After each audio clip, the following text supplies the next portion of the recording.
have mercy. Lord have mercy. When they say it's cold in the D, it's cold in the D. It's so cold in the D. For all my people in the Midwest representing what it do. This is your boy Azakar, man, bringing you flame. You already know. Make sure you like, share, and subscribe. Like, share, and subscribe. Hit the notification bell, man. You already know you be left in that loop. You have your ears to the street. You know what's going on. You know what happening. As my big brother Fat Tony would say. Shout out to the black YouTubers out there. Ticket TV, O'Shea Duke Jackson, Kwame Brown, the league attorney, J.R. Wisdom, Mr. Palmer. Too Raw for Sports, Too Raw for TV. Know this sports. My man James out there holding it down in the swamp, baby. The LDBC, yeah, LDBC, they doing it big, man. They doing it big on the basketball tip, and they're going to make y'all stop looking at ESPN. They're going to make y'all stop looking at ESPN, because them brothers be bringing that nothing but that heat, and they also have to talk about different genres, too. So it's not all just sports. I love the social media, especially when the black people are doing, black men. When black men are doing something constructive online, you know what I'm saying, instead of tearing people down, man. And that's what we need to do as a people, is to build up. But I've been doing this crime content, man, and the more I get into it, it's almost addicting. But it's almost sad it's sad at the same time, man, because I see so much sorrow and heartache, betrayal amongst family members. Well, I got a series on Evil Lives Here. I believe it's season 10, I believe, episode 3. I believe it's called I Survived. I'm glad I survived. But it's about the story of Michelle Blair, man, from Detroit, Michigan. Hey, man, when I say it's hard out there, man, you don't know what people may be going through in their mind. That's why I preach mental health. Mental health is a real crucial thing. It's a real crucial thing. Sometimes you got to sit up and talk to yourself. You got to ask yourself questions. You know what I mean? And first thing in the morning, you're going to have negative thoughts. So you got to get that on out. You got to exercise that on off your chest. You know what I'm feeling? Because I know when I was going through my breakup with my lady friend, or whatever turbulent time we were going through, I was waking up depressed, teared up, sad throughout the day, teared up through work. I mean, you know, mental stress is a real crucial thing. You finna see how crucial it is. Because I know one thing, man, I couldn't harm anything that I brought into this world unless it started being rebellious to the nature of God. You feel me? And when you're a parent, basically you are a God, because you got to set down rules for your child to obey. But this circumstance right here, man, this is uncalled for. This is very uncalled for. So let's go ahead and cook on this little matter right here. Let's rock and roll. Yeah, Evil Lives Here. You know, they got the music going on, going through the house or whatnot. But this story is about Michelle Blair.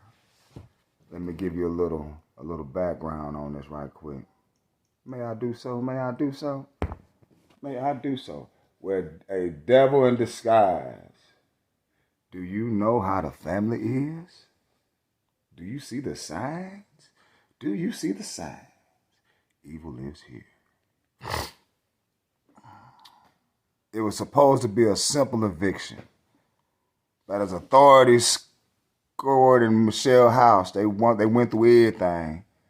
They found shockwaves, and it went through Detroit, boy. Lord have mercy. Lord have mercy. In 2015, 35-year-old Michelle Blair was living in the east side of Detroit when her 4 children was evicted for not paying rent, huh? Now, how is it? I want to know how is it not paying no rent. Why you can't pay no rent? Relatives said she was unable to keep a job and always called them for money. But those calls stopped when they refused to help and advised her to get a job and go back to school. See, ladies, y'all open that leg up and lay down. and had these babies, and then you go psychosis when you run the man away. When you run the man away. That's some idiotic stuff, but that's the cycle. That is the cycle, man. That is the cycle. It's terrible. So Gabby is narrating a story, and she reveals that Michelle was not a good wife or a good girlfriend. She was mean to her daddy. And you know how it is when women run their man up out the house? He left and didn't come back. He tried, but you know how it is, boy. Shit. Women be tripping. Knowing back in the day, her name was on everything, so she called the police to get you up out of there anyway. And see, that's the thing I be trying to preach to men.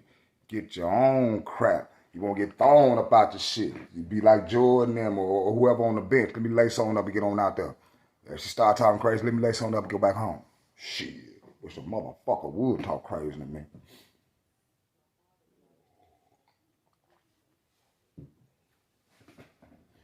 But yeah, women, you can't be just thinking about personal gain when you're having children. And you know, you couldn't imagine. She couldn't imagine what her mother gave. Gabby couldn't imagine what her mother was gonna do. But Michelle should have been popping out them babies, needing. And then gonna call people asking, I need some money. Can you help me out? Or whatever, whatever. I hate to be insensitive to the people who's looking at this and who was a relative. But I think we all got people in family like that. And this just went overboard. When you make bad decisions and just try to lash out, because of your bad decision making. You try to make 2 plus 2 equals 7. That's turbulent. Very turbulent. But you know them signs are there.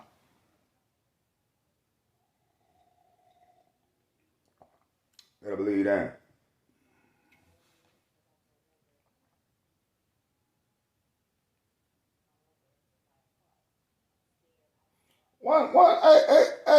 One incident. Check this out, right? Remember when y'all was young? I remember when I was young, I used to have some old fucked up dreams, catastrophic dreams. Like something happened to my mama, like she died or something. I wake up crying. The dream was just too real. Well, we had a scenario where Gabby dreamed that her mother died, got ran over by a truck. Not by a reindeer, but by a truck. And then she wakes up, I can imagine, scared, confused, and going to see her mother downstairs, and she felt relief, and just tears are coming. And she wakes her mother up, mama.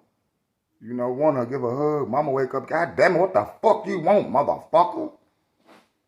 Don't you see I'm asleep? Don't you see I'm asleep? Take your ass on bed and go sleep. Damn. So at that point right there, Gabby, she said to herself she can't confide in her mama. And that's sad. You should be able to confide in somebody, a loved one. Hell, even my loved one say I'm a best friend. And that shit make me feel a certain way, boy. That made my love for this woman go off the chain. Off the chain. Off the chain.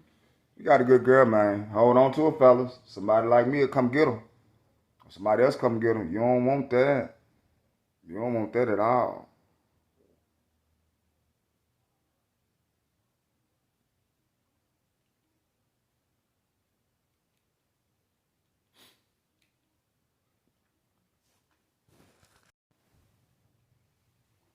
Well, Michelle's neglect began to take a physical toll on Gabby and her siblings. Once the man moved out and you done got all bitter thinking about what you done did, then you want to lash out at the children. That is so professional, huh? That is so professional. As a parent, professional parenting.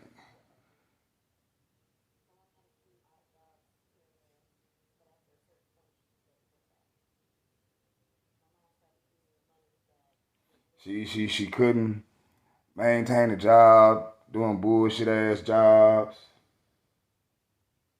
house looking raggedy,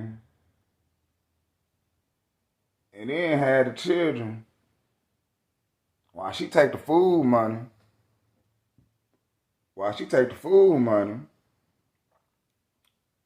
it going to get them drugs. Get them drugs. And then have these babies eating canned potatoes. Canned potatoes. And just being negligent. You know what I'm saying? Man, going out getting high, got them children eating canned potatoes.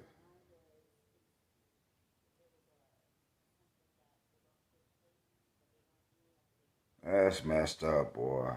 That is so messed up. And when I see black people go through stuff like this, man, it's nothing but it's slavery. Man, that's that slavery mentality that's passed on. Unnecessary beatings, letting men, you looking for love just from anybody? Man, go on with it, man. But Michelle's abuse of her children soon became physical. Yes, indeed. And this is fucked up shit right here. This is real fucked up.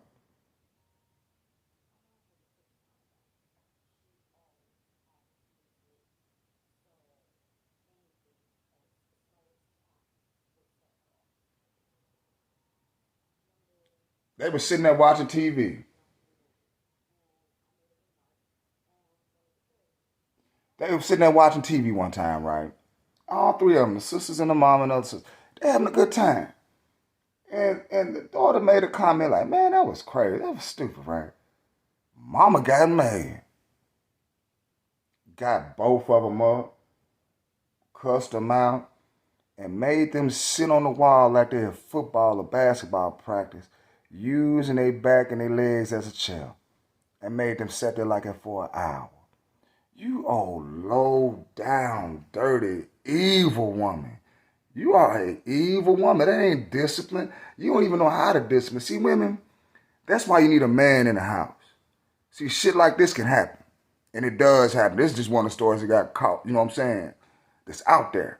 But look how many black women out there in a situation like they got more than 2 children and daddy done left them, don't want to be with them, and miserable, bitter, and neglecting their children. This is the shit they do. The Western civilization has been hell for the black woman. Get mad if you want to. I don't give a damn. Don't give a damn. It's just the truth. It is the truth. They with the weed culture. They with gotta be Miss Independent, strong. No man in the house. Don't need no man. Can't change a tire. Don't know how to check oil. Don't want to take out the trash. All right. You smoke that blunt all nice and hard. That is the blunt you can smoke, lady. This is a sad situation right here, man. This is a sad situation.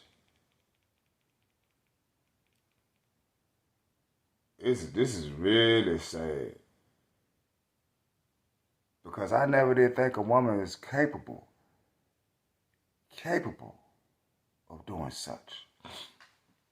Now, this is where it get crucial. This is where it get crucial. I ain't gotta look at the rest of this to even go ahead with this. This is where it get crucial to me. Can I take a smoke break right quick? Let me take a smoke break right quick. I'll be right back. Now, see, this is where the rubber hits the road right here. Take off. One morning or one afternoon, I'm paraphrasing. The little one playing with some boys, some little men. And I guess he was playing with them in an inappropriate manner.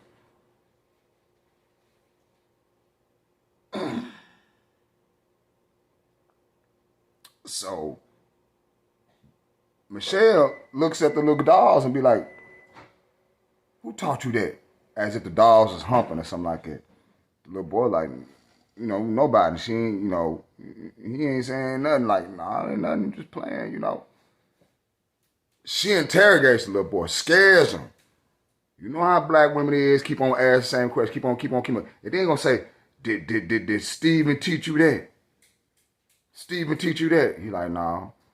Interrogating the little boy again, did Steven teach you that? No. Got hard at the little boy.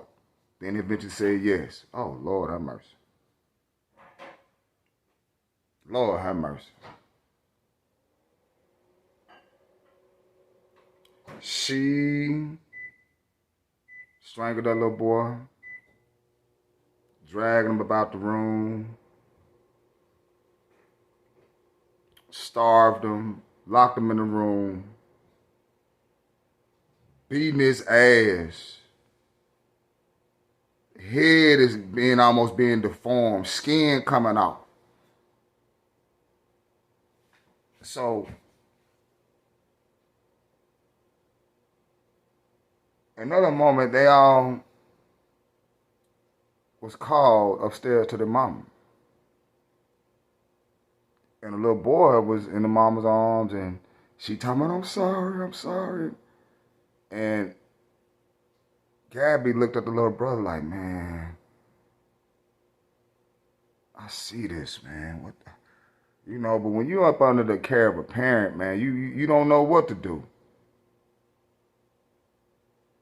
And he told her he loved her. She told him that she loved him. And he made his last breath.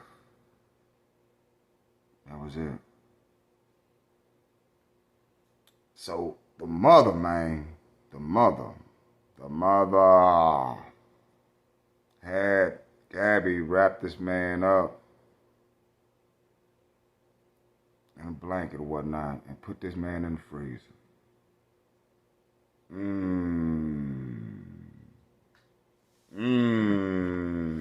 That's no good.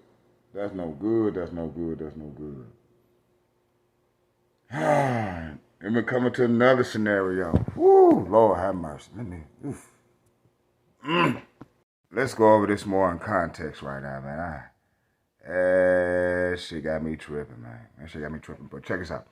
Blair said she returned home one day in August of 2012 to find her son simulating sexual activity using dolls. It was then Blair asked him, why are you doing that? Did anybody ever do this to you? And he told her that his brother Steven had. She went upstairs to confront him. Blair said that he confessed, and that's when she began punching and kicking him for placing a garbage bag over his head until he lost consciousness. Now, this is what the article putting out, but on Evil Lives Here, it goes more in detail. It didn't just go straight to the point. They let you know journalism can be pretty tricky. So I don't want to be a hypocrite on my wording. You can speak for the video. I do the ad. You go look at Evil Lives Here. You'll see. So it ain't just me. But okay. Blair stated that she repeatedly poured scalding hot water on his genitals, causing his skin to peel off. She later made Steven drink Windex and wrapped a belt around her son's neck, lifted him up and asked him, do you like how this feel? Choked him with a belt. Blair said he lost consciousness again. Oh man, this is crazy. And 2 weeks after 2 weeks of torture, Steven succumbed to his injuries on August 30, 2012. Michelle Blair put his body in her deep freezer. That's cold, man. Cold. 9 months after murdering Stephen, Blair said she found out that Stoney was also raping her youngest son. That's when she began starving Stoney and brutally beating her until she died in May of 2013. She was going to turn herself in to the police, she said, but when her youngest son told her that he didn't want her to go, she made other arrangements. Wow, that's... Michelle Blair put Stoney's body in a plastic bag and stuffed her in the deep freezer on the top of Steven and continued living at home as if nothing were amiss. And then on top of that, on Evil Lives Here, The little girl, Stony, she had a little breath. She was a little conscious. Man, in the freezer, she was still conscious a little bit. Man, the mama had the bag and put over here. Fuck it, said, fuck it, you gone anyway. Man, this is low down, man. Evil walks among us, y'all, and it's really fucked up. Stephen Gage Berry and Stony Air Blair were in the deep freeze for almost 3 years. 3 years! And no one looked for them. They had an absentee father, and Blair had previously taken them out of school. She told school officials that she was going to teach them at home. When neighbors asked about the children's whereabouts, she always had an excuse. And the woman showed no remorse, man. But you know, there's some evil ass motherfuckers out here, man. Boy. Now you know what? I'm gonna just go on and just put this video on out there. Y'all do some more research on this one, but this one pissed me off. Lady, you made bad decisions in life, and now you want to take it out on your bad decisions when they manifest, where they could have been a blessing to you. You old low-down dog. You get what you deserve. And your daughter didn't want you to die innocent. She said the death penalty was too easy for you. The death penalty was too easy for you. You need to smoke that blunt long and hard, going off and shit, your big ass. That's what's wrong with you, big and shit. Nobody want no big-ass woman. Hell yeah, I be angry too. Oh, fat heifer. And you're ugly. That's fucked up, man. That's fucked up, man. You do this to some children, man. Woo! Man, when you love a child, man, and you see how parents do their children like that, because especially when they didn't ask to come here and they living an innocent life, and you do some more fucked up shit like that, hell yeah, you got a right to be angry at they motherfucking asses. Bring that smoke to somebody else that can bring it to you. You feel me? But you want to put it out on some innocent children. Suck my dick with that. But anyway, this your boy Moosa, man. I hope y'all like this crime content. This is a little bit emotional for me. Peace and about the Haggerty's people.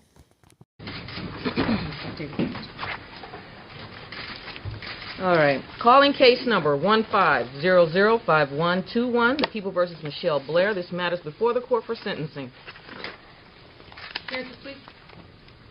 Karen Goldfarb, Your Honor, appearing on behalf of the people. Go ahead, Mr. Harris.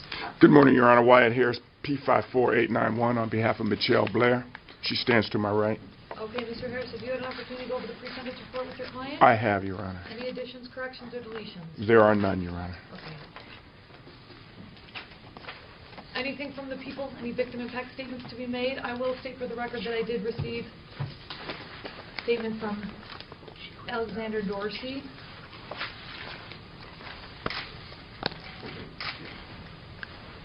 Is that correct? Always options. They could have asked for a welfare check with the police. Could have went back to CPS. Could have went to the school system. Could have done a number of things. I suspect, in all reality, it wasn't a situation where Michelle Blair was saying you couldn't see the children. It was a situation where they chose not to see the children. Over 2 years, you don't get to see your child? That makes absolutely no sense. If you really wanted to see your child, you could go to the court. I understand that there were child support issues. Go to the court. Say, yeah, I know I owe child support, but yes, I understand that, but I still haven't seen my child, and I want to know what the situation is with my children. This is an unfortunate, very unfortunate situation. Ms. Blair has made her statements both here and in juvenile, and on several occasions to me. I would just, as the court has to, sentence her to life in prison without parole. She is accepting responsibility for her actions. Thank you. Okay.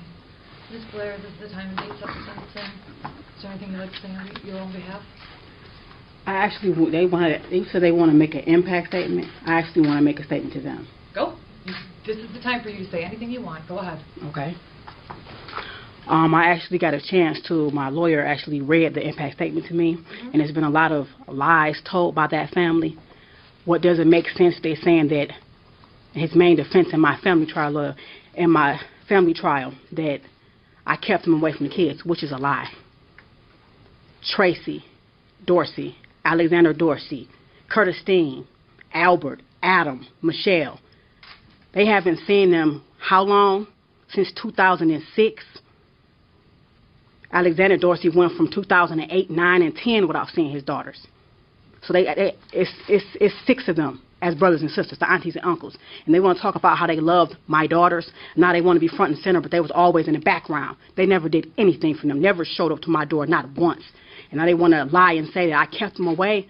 I am the one that was always calling Duke. That's his nickname. Duke, come see Gabby and Stoney. Duke, come do this. Duke, come do this.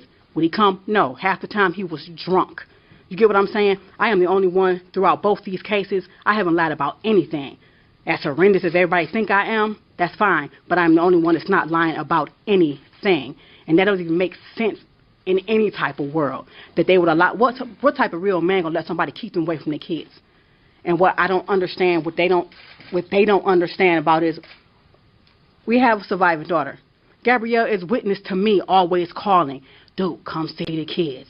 Duke, even their mother, Linda Dorsey, she never did anything for the kids. She never came to see them. She never did anything. My daughter even called one year to talk to her about Duke and his drinking. She tired of every time he come over, he drunk. Or when he comes, it's just, hey, baby, spilling over, just drunk, just stupid. You get what I'm saying? As a grandmother, you would think that she would talk to her granddaughter. The only thing, my daughter put it on speakerphone, the only thing that grandmother had to say was, well, baby, I'm going to let you go because Duke is still my son and I'm not going to listen to you talk to him about. That's your granddaughter and she coming to you about your son. That's all you had to offer to her. You get what I'm saying? From the time I lived in that house, what they're not saying is, they used to always go over there. I kept you away. What was the change? They used to go over there all the time. What stopped and what they all know to be true is Alexander Dorsey's father, Alexander Sr., they say he molested Brianna. That is his other granddaughter, okay? So in 2006, when my daughter Gabrielle came home and told me that he was laying in their room on the floor by their bed, they never went back again. That's what stopped every visit to their house in 2006. I never sent them back there again because of that reason. But I never kept them away from them. Y'all can come see them anytime you want to. You see what I'm saying? And also, Alexander Dorsey could not accept the fact that I moved on, period. I had other kids. He has his ex-girlfriend, Michelle Barnett, lying in court, saying they brought diapers. The first time that Michelle Barnett laid eyes on my daughters was in, 2005? They were 6 and 8, which means they were well out of diapers. They're talking about food and money. Come on now. They did nothing. You're getting off track here. And I know you're very resentful of the fathers, but this is really... Yes, because I'm not trying to blame any of the actions that the kids did on the fathers. You get what I'm saying? Yep. My whole thing is, tell the truth. Y'all wasn't there. This whole family, I'm seeing faces that I ain't seen in years. They don't know Stoney. When they asked him in court, what is your daughter Stoney wanted to be when she grew up? He says she just wanted the world. That's a typical answer for a father who knew nothing about what she wanted to be when she grew up. He knew nothing about her. They know that he's a pissy drunk. They do nothing. And for Tracy Dorsey to be sitting in this courtroom, this is the same female that I felt like I had to get out that house. We all had babies 2 months apart. You used to steal her. You love your niece, but you used to steal her milk. You used to steal her milk and water it down when I told you can have it, though. You get what I'm saying? So, yes, that is why I left that household. I couldn't stay there. Again, they were pathetic. Off track, though. This is a... purpose of you speaking now is to discuss okay. why you did what you did, if you want yes, to. Yes, because that happened. You get what I'm saying? In my son's forensic kids talk interview, you hear him tell them what they did to him. So in Alexander Dorsey, in the family trial, he sat there and he saw the kids talk interview. He saw my son say that. The judge even said, out of my son's own mouth, everyone heard him say what they did to him. So for them to be sitting there, oh, you just did that because of, yeah, I got my ass beat when I was a kid. Yes, I was raped when I was a child. Am I blaming that on them? No. This should happen to my kid. You get what I'm saying? Alexander's daughter, Stoney, that is not my daughter. She did do that to them. So it's like, get back. That whole Dorsey family, they're pathetic. And I feel like this. You know flat out that Alexander Dorsey, y'all let this Alexander Dorsey, you let him come back and forth and be around them kids when you know damn well he molested one granddaughter before. This isn't about Alexander Dorsey. Everybody's making about me saying that I kept him away from the kids. I never did. Okay. Well, so that'll come out July 27th when my daughter did up there. So I don't know why they acting like it's not going to come out. This isn't about Alexander Dorsey. Do you have anything? I'm talking about his father. They're trying to say, you know how I kept him away? I stopped those visits because that man was in that house. If he was already, basically, you knew what he did to his granddaughter, Brianna. So why even let him in the house? Just because he blamed it on being a drunk? Come on now. Like father, like son. Come on, man. Stay focused here. Do you have anything else you want to say with respect to this case? I want to say, this prosecutor, I can't see her face, but I wish I could. You discussed me. The Dorsey family discussed me. Because how dare you say that didn't happen to my son? You weren't there. Y'all was never there. You were the absentee people. Always. So the Dorsey family, down to the mother, to the father, to everybody. I hope y'all live your life well without seeing my child, Gabrielle Blair. You lived well without seeing them throughout their whole life, so live well now. But you ain't got nothing to say to me for what I did for my child. Period. All right. Ms. Blair, it's obvious that you're still very angry. Because how dare she say that? How dare she say it's no evidence? It's my turn to talk. It's my turn to talk. I gave you an opportunity to speak. As a mother, one of your primary responsibilities was to protect your kids. And in that respect, you failed in the worst possible way. There's nothing that can be done at this point to change what happened. True, that's why I'm asking for life. I know. And thankfully, that house of horrors that you created is no longer in existence. I do pray that your remaining children They will. recover They will. from what they saw and endured in that household.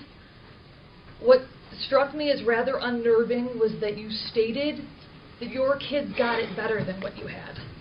I fail to see how that's possible when you're still here.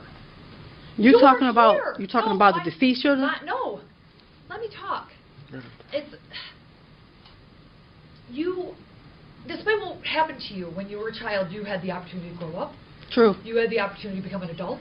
You had the opportunity to make your own decisions with respect to running your own life. And you were blessed with 4 children. Stoney and Stephen are never going to have that. They don't have those same opportunities.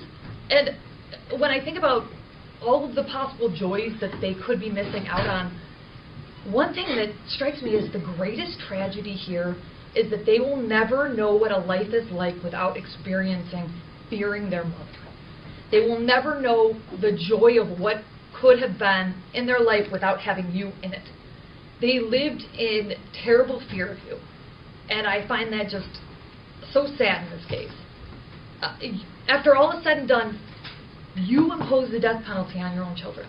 I did. And you readily admit it, and you want to take responsibility of it. You're therefore sentenced to the Michigan Department of Corrections for the rest of your life without the possibility of parole, meaning, of course, that you will never get out. You will receive, yes. Go ahead. You will receive credit for 115 days. You must pay $60 DNA fee, $136 state costs, crime victims assessment in the amount of $130, court costs in the amount of $1,300, attorney's fees in the amount of $400. These are not consecutive sentences because you weren't advised of that at the plea-taking procedure. Since this was a conviction by plea, though, ma'am, you have the right to file an application for leave to appeal your conviction. I don't need any of that. Okay. With the Court of Appeals, I still have to advise you. If you can't afford an attorney, one will be appointed for you and furnished with the necessary transcripts, and that request must be made within 42 days. I tender And, Your the... Honor, Oh, go ahead. with We were going to address it after. Mr. Harris, go ahead. I am tendering to the court the appellate rights and wrote in the signature area refused and put my initials. Okay, and that's fine. The people still have remaining counts in the information. Go ahead, Ms. Goldfarb. Your I Honor, need it. with regard to the information, the people would move to dismiss without prejudice count 2, count 3, or no, excuse me, count 2 and 3 are what she pled to. Count 1, count 4, count 5, count 6, count 7, count 8, count 9, count 10, and count 11 of the information. And again, we are moving to dismiss without prejudice. No objection. Of course. All right, motion granted. You can step back. Thank you.